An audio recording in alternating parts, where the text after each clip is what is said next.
Ano po ba masasabi nyo kung kayo ang nasa sitwasyon ko na humahanap ako ng paraan ngayon para patunayan ko sa mga mahal ko sa buhay na yung pension plan na meron dito sa Amerika parang kaya ko ring gawin dyan sa atin sa Pilipinas.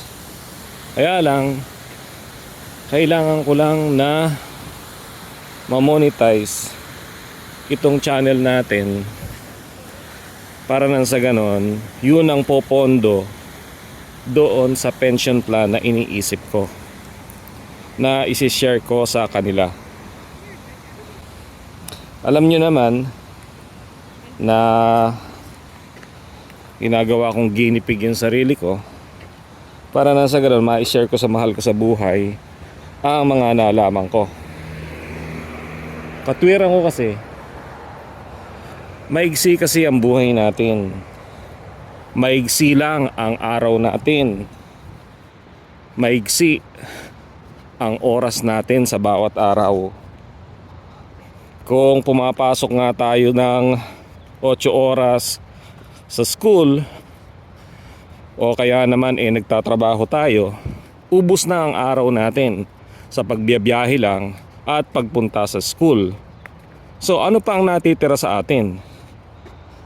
Sabi ng mga mahal ko sa buhay, wag ko na raw pag-isipan itong panggagaya ko sa idol natin dahil wala raw manunood, dahil ang gusto raw ng mga tao ay mga pampawala ng stress.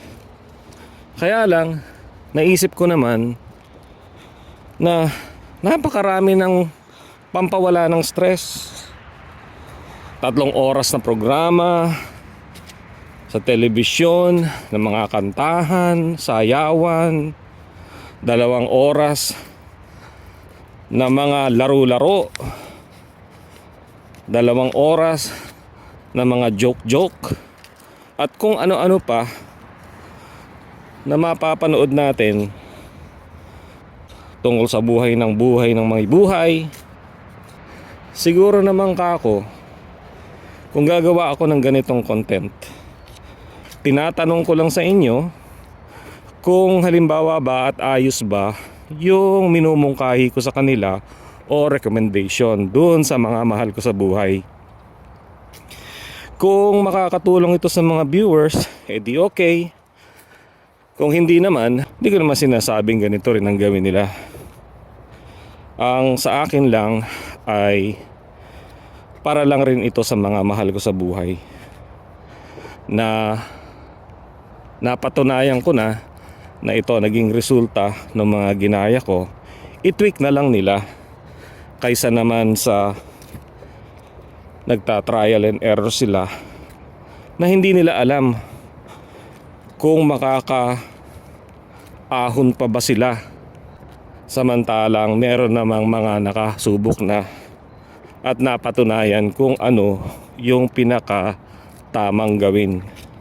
So yun lang yung ginagaya ko. Napatunayan ko na kasi noon pa na ganun.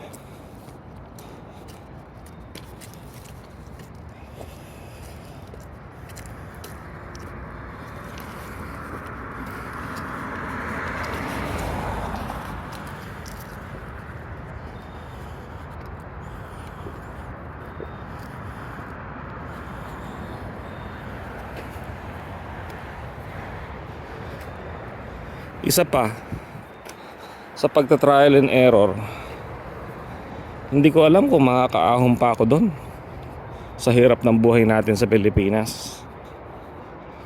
Hindi ko naman sinasabi na dito sa Amerika mahirap ang buhay.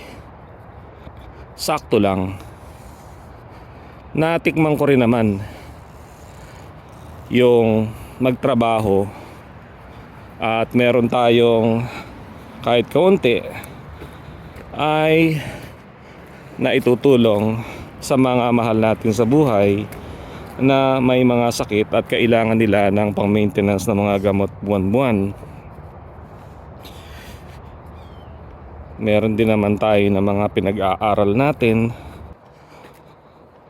Meron din naman na pinatitikim natin sa magulang natin, yung gusto nilang matikman at saka gusto rin nating ipatikim. Pero hindi naman ako tumutulong at nagse-selfie sa inyo. Pinapakita ko lang kung ano yung karaniwang nangyayari dito kung sakali at dumating kayo sa sitwasyon na katulad rin ng sitwasyon ko ngayon o napagdaanan ko na. Kasi hindi mo naman maiisip na hindi mo maaatin na hindi ka tumulong, no? Kumikita naman tayo. So para sa akin noon, mabuti pa yung tumulong na lang ako, basta yung kalusugan lang natin maayos pa naman yung kalusugan natin, no? Yun lang naman ang hinahabol natin. Dahil kung wala tayong kalusugan, hindi natin kayang abutin yung mga pangarap natin, dahil wala na tayong inisip kung hindi yung mga karamdaman natin. Pero of course, no? Hindi naman tayo dapat mawala ng pag-asa. Lahat naman ay para sa mga mahal natin sa buhay. Kaya kung ano ang magagawa natin para sa mga mahal natin sa buhay, yun ang siya nating ginagawa.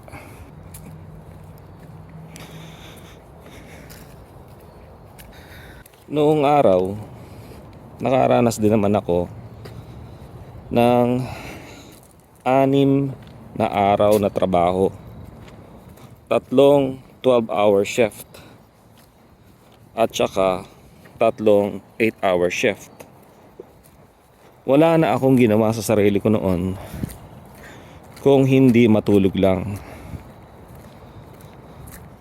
Marami siguro akong na-miss na mga oras sa mahal ko sa buhay, dahil wala akong ginawa kung hindi matulog lang para lang makarecover ako, dahil papasok na naman ako kinabukasan o mamayang gabi. So ganun ang buhay natin dito sa Amerika. Ngayon, gusto niyo ba yung ganun? Yan ang tanong. Sa tingin ko, kaya nating magawa. Kaya nating magaya kung ano man ang buhay dito sa Amerika na nararanasan na natin dyan sa Pilipinas.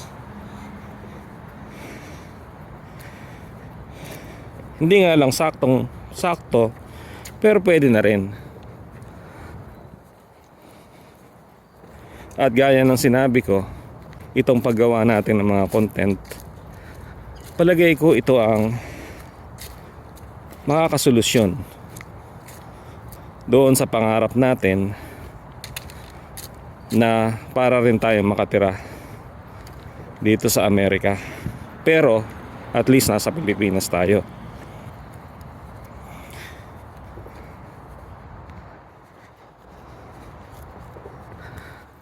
Ang pinag-iisipan ko lang ngayon ay ang healthcare system natin. Natatakot ako na magstay sa Pilipinas kasi baka abutan ako ng sakit. At parang katulad nung kinukwento ni Dr. Ong, hindi ko alam kung ano gagawin ko. Pero sabi naman niya, aayusin niya ang healthcare system natin. So tingnan natin kung marami bang tutulong sa pag-aayos ng healthcare system natin, para naman yung ibang mga OFW na natatakot bumalik sa Pilipinas na sila mag-retire at hindi na magpabalik-balik pa dito sa US o sa ibang bansa. Ang sarap yata nung nandyan tayo sa Pilipinas kasama ng mga mahal natin sa buhay. At kung maayos naman ang ating mga kalagayan dyan sa Pilipinas, bakit pa tayo mangingibang bansa, di ba?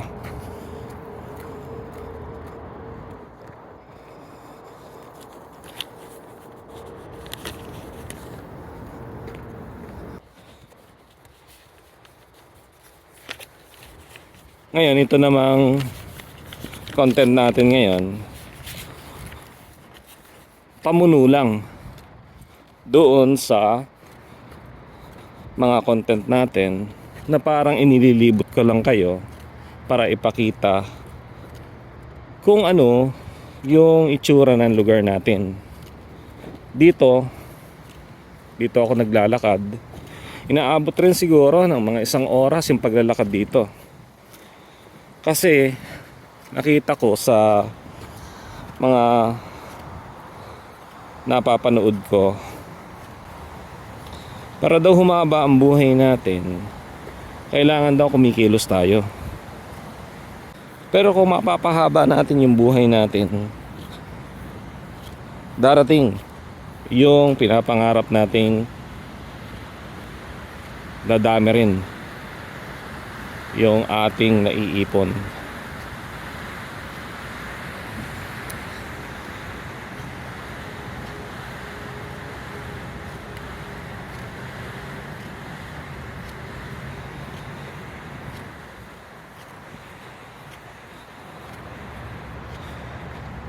So kahit na yung maglalakad lang, pwede ng exercise para kumilos-kilos tayo. Ganyan.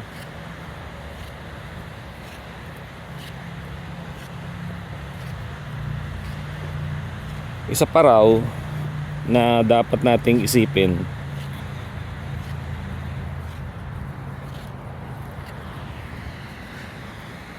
ay ang mga kinakain natin.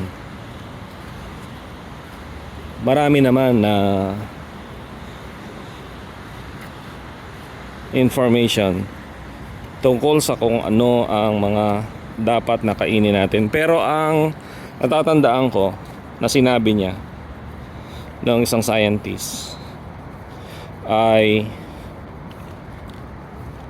para maiwasan natin yung cancer,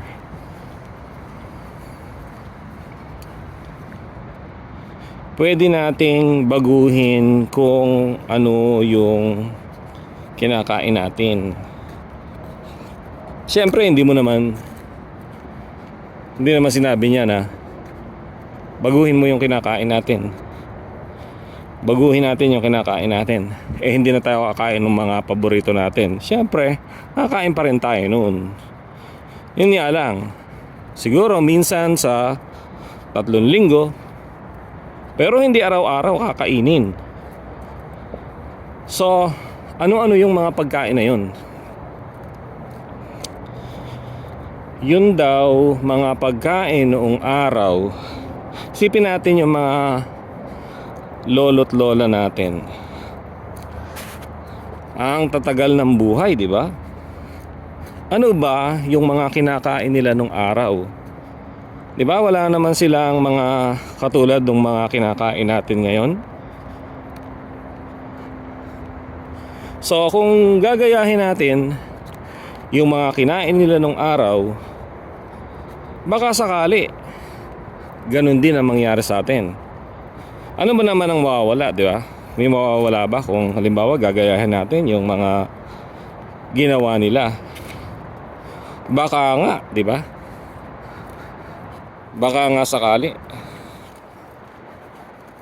na humaba rin ang buhay natin, o hindi rin tayo tamaan ng anumang karamdaman.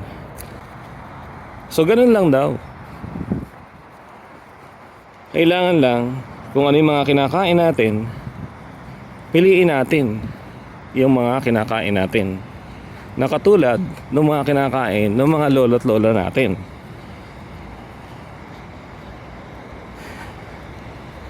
Na i-vlog ko na rin yan tungkol dun sa sakit ko. Nasubukan niyo na ba yon? yung mga sinasabi ko doon sa isang vlog na yan tungkol sa sumakit ang aking mga kasu-kasuan, tinamaan ako ng parang food allergy. Kaya pala ay yung mga kinakain ko mayroon pala yon na chemical or protein, no, na masama sa katawan, nagdudulot ng sakit ng katawan. So ngayon, yun ang mga iniiwasan kong mga pagkain. So tingnan nyo na lang yun kung ano yung vlog na yun. At kung meron kayong tanong, sabihin nyo na lang dyan sa comment kung may mga gusto kayong malaman pang iba. Sa ngayon, dito ko muna tatapusin to. At gusto ko lang malaman sa inyo kung ano masasabi nyo sa ginagawa ko na pagbablog na ganito. Dahil lang sabi sa akin ay tigilan ko na, dahil wala namang nanonood. Nagsasayang lang ako ng oras. Ang gusto ng mga tao ay pangpawala ng stress. Pero gaya ng sinabi ko, para naman din sa kanila rin ito, sa mga gusto kong sabihin, para hindi na nasasayang ang oras nila sa mga trial and error na wala namang pruweba. Dahil napakaigsi lang talaga ng araw natin o ng oras natin sa bawat araw. Kung minsan nalulungkot pa ako dahil nakikita ko na masaya ba yung ganun? Bakit masaya ba yung naghihirap? Masaya ba yung naghihirap? Samantalang may mga solusyon naman na nakikita sa ibang tao. Kahit naman yung mga trial and error at mga pagkakamali nakikita rin yan sa ibang tao. Pero bakit kailangang gawin yung mga bagay na walang solusyon? Hindi ko talaga maintindihan. Marami pa talaga akong dapat na malaman. Kaya ako gumagawa ng content na ganito. Anyway, sana meron kayong nakuha ngayon. At sa susunod, iba naman pagchat-chat natin. Sana medyo na-experience nyo kung ano ang ginagawa ko. Sa halimbawa ay paglalakad dito sa lugar namin. Itong mga ito, mga apartments, 1,002 ang bayad dito sa renta sa bahay. Pero ito ang itsura. Ganyan siya. 3 floors siya. Pero bawat floor, syempre bawat floor isang ano yan. Isang kwarto bawat isang floor. So, 3 palapag siya. Ewan ko kung mayroong elevator. Hindi ko alam, baka wala namang elevator ito. Pero para sa akin, okay na rin dito kung halimbawa dito ako titira. Anyways, tama na, matagal na, mahaba na to. O sige, sa susunod, iba naman pag-chat-chat natin.